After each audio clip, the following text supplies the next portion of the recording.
আমি আজকে সঞ্চিতার বাড়িতে যাব, দেখি একটু কোনো সলিউশন পাই কিনা।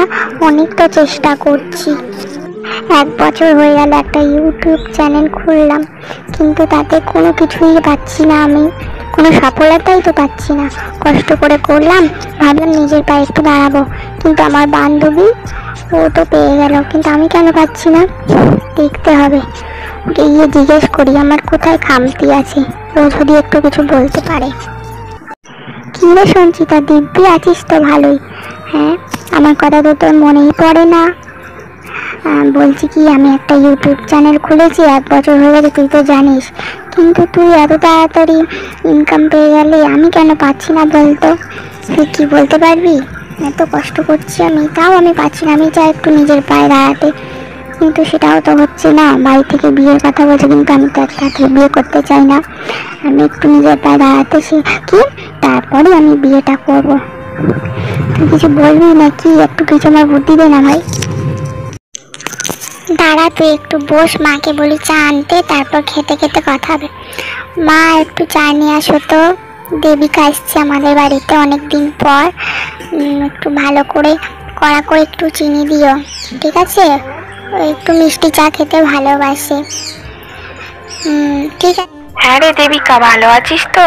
তুই তো এখন ডুমুরের ফুল হয়ে গেছিস। আগে সব দুজনে পড়াশোনা করতিস, তখন তো দুজনে মিলে খুব মজায় থাকতিস, দুজনে ঘোরাঘুরি করতিস। এখন তোদেরকে দুজনে একসাথে দেখাই যায় না। তোর মা বাবা কেমন আছে রে? আর আসিস না কেন? কি হয়েছে? ঝগড়া হয়েছে নাকি আর মেয়েটার সাথে তোর? হ্যাঁ আন্টি, আমি ভালো আছি, তেমন কোনো ব্যাপার নয় আন্টি। পড়াশোনা শেষ হবার পরেই আমি ভেবেছিলাম নিজে একটু দাঁড়াবো, তো ওই জন্য একটা ইউটিউব চ্যানেল খুলেছি। তো ওখানেই আমি একটু সময় কাটাচ্ছি, কিন্তু ওই জন্য আমি বেশি বাড়ি থেকে বার হতে পারি না যেহেতু। তো আজকে সমস্যায় পড়েছি, ওই জন্য একটু সঞ্চিতার কাছে আসলাম, ওই কারণে। তাহলে তোরা দুই বান্ধবী এখন গল্প কর, আমি আসলাম, আমার এখন অনেক কাজ আছে। আর হ্যাঁ, দুপুরে ভাত খেয়ে যাস কিন্তু।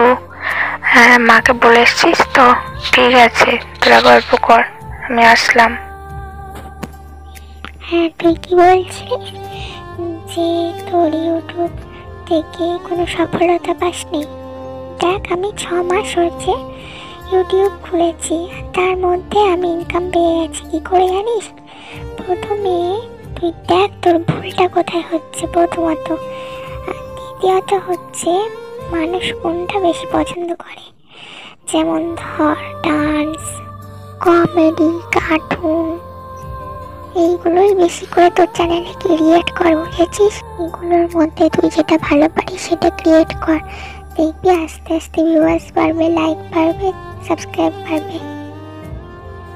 থ্যাংক ইউ রে সঞ্চিতা, আমাকে বোঝানোর জন্য। নিশ্চয়ই আমি তোর কথা শুনবো। ভাগ্যিস তুই বললি। ঠিক আছে, আসি রে, আমার দেরি হয়ে গেছে অনেকটা, মাকে ভুলে আসা হয়নি। টাটা।